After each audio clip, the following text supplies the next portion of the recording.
विनायक, राम, विनायक, आदिनाथ, सुजित आणि अर्पिता. ती माझ्याकडं अर्पिता नाही कदाचित, ही 4 7वीच्या दिवस. आपला क्लास हा इथंच नाही तर एक 10 ते 15 ठिकाणी फिरून इथं एका ठिकाणी येऊन आता स्थिर झालाय. सुरुवातीला मी सोमवंशनगर मध्ये ट्युशन घ्यायचो, ठीक आहे. त्या ठिकाणी ते 4 व्हायचे राहते, त्यांच्यासोबतचे मित्र वगैरे. ती 7वीचं ते झालं की 8वीला आपला क्लास सोमवंशनगर मध्ये जी संगमेश्वर शाळा आहे त्या शाळेच्या एकदम समोर चालू झाला. तिथं मग अर्पिता आपल्या ग्रुपमध्ये ऍड झाली.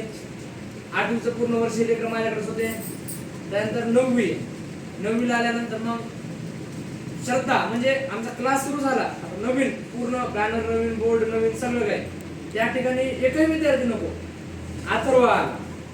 अथर्वाच्या पप्पाने त्याला सांगायची गरज नाही, आपण युट्यूबला टाकलं त्याच्यामुळे टाळू.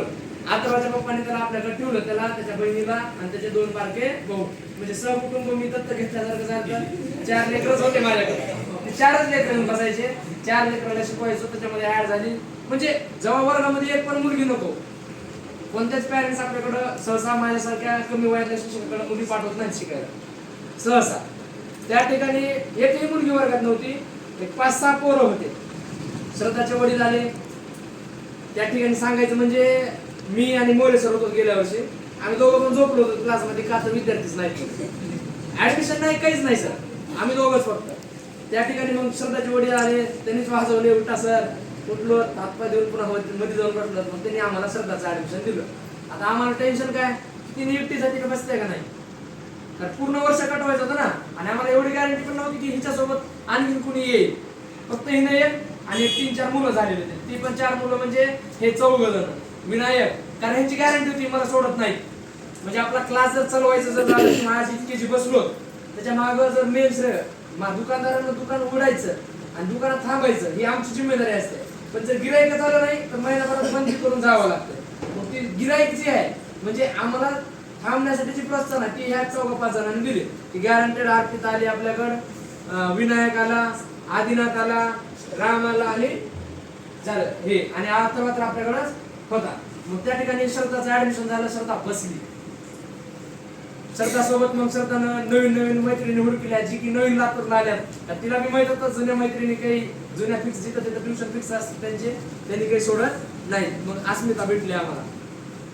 अस्मिता सोबत दुसऱ्या 2-3 होत्या, परंतु काही गोष्टीत मी नमूदपणा घेतच नाही. मला त्या गोष्टी पटत नाहीत, मग मी ती ठेवत पण नाहीत आपल्याला. त्यामुळे ती काही 2-3 ऍडमिशन जे आले ते कॅन्सल झाले 9वीलाच. कारण त्यांना आपलं पटलं नाही, आपल्याला पण त्यांचं पटलं नाही. कारण आपल्याकडे आलं तर शिकणे पहिलं आणि त्याच्या बाद बाकी सगळ्या गोष्टी. मग अस्मिता आली. अस्मिताचं तर काय सांगावं, तिने बसायचे, मी शिकवायचं, तिला सगळं कळायचं, हिंदीला माहित, आम्हाला काय. तिने एकदम शांत बसणार सर, एकदम शांत. म्हणजे असं वाटायचं का तुम्ही कळायलंय का नाही. टेन्शन काय की मी इकडे शिकवायलोय, आता हिला कळायलंय. जर कळायलंय तर शिकलं राहील. आणि हिच्या चेहऱ्यावर काही एक्सप्रेशनच नाही किंवा हिला कळायलंय का नाही. टेन्शन मध्ये किंवा मी 4 वेळेस सांगायचं तीच गोष्ट, का तर हिला कळावं. हिनं सांग नाही की मला कळायलं, आणि विचारलं की म्हणायचं कळायलं, खरं बोलायलीस खोटं बोलायलीस कोणाला माहिती. मग त्या ह्याच्यामध्ये हळूहळू तिची ओळख झाली. तिला आपण विश्वास पटला की बाबा हा सर माणसं आहेत, शिकवित आहेत, समजून घेतात, ऐकून घेतात. कारण महत्वाचं म्हणजे आताच्या लेकरांनी कसं किंवा शिक्षक आहेत समोर थांबलेत, समोर एक विद्यार्थी आहे हुशार, त्याला शिकवलं, त्यानं उत्तर सांगितलं, बॅच पुढे चालली. आपल्या वैयक्तिक आता 10वीचे विद्यार्थी तुमच्या समोरच आहेत, त्यांना विचारा की बाबा मला माहिती आहे त्याला कळालं नाही, पण मी त्याला विचारल्याशिवाय पुढे गेला नाही का तुला कळालंय का की ही गोष्ट तुला डबल सांगायची आहे. त्यानं जर म्हणला मला माहिती आहे त्याला 10 वेळेस मी सांगितलं तरी त्याला ती कळणार नाही, परंतु जर त्यानं म्हणला की सर एकदा सांगा, मी त्याला सांगितल्याशिवाय कुणीही असू दे सांगितल्याशिवाय त्याला पुढे गेला नाही. आणि कोणत्याही दिवशी कोणताही विषय विचारला त्या दिवशी त्या गोष्टी सांगितल्या. आणि तशा प्रकारे आपण चालू झालो. 9वीचं वर्ष संपलं, 10वीचं वर्ष चालू झालं. पहिल्या दिवसापासून त्यांना सांगत आलो मॅक्सिमम मुलांना की बाबा पुरे आहेत, शिकत्यात, नाही शिकल्या त्यांचं चांगलंच आहे, तुम्ही शिका. तर पुरीला सांगायची गरज नाही, मुली समजूतदार असतात, आपापला वेळ काढून अभ्यास करून निघून जातात.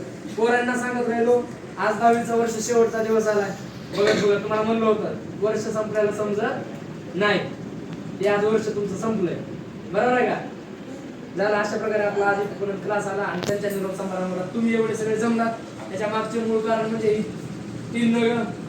परत सांगतो विनायक, आदिनाथ आणि कोण हा राम. आता डोळ्यात पाणी येण्याचं कारण काय? कारण मला सांगा रिझन काय?